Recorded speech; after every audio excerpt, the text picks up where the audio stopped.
Latvijai līdz 2027. gadam būs pieejamas apjomīgas Eiropas Savienības fondu investīcijas 5 miljardu eiro apmērā. Šīs investīcijas tiks novirzītas 6 galvenajiem mērķiem, ļaujot Latvijas iedzīvotāju dzīves līmeni būtiski tuvināt Eiropas Savienības vidējam līmenim. Mērķis Viedāka Eiropa un Latvija paredz inovatīvas un viedas ekonomiskās pārmaiņas, pētniecības un prasmju attīstīšanu, atbalstu uzņēmējdarbībai un digitalizācijai. Mērķa Zaļāka Eiropa un Latvija ietvaros paredzēti pielāgošanās klimata pārmaiņām un vides aizsardzības pasākumi. Mērķis Ciešāk savienota Eiropa un Latvija nodrošinās investīcijas droša un pieejama transporta attīstībai.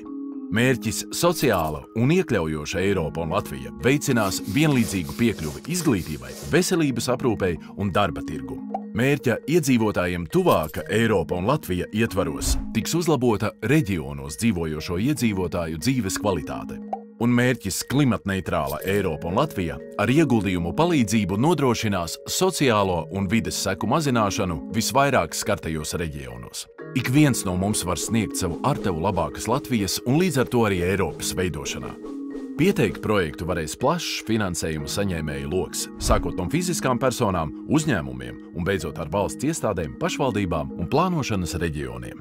Tuvākās projektu atlases plānotas 2023. gada sākumā.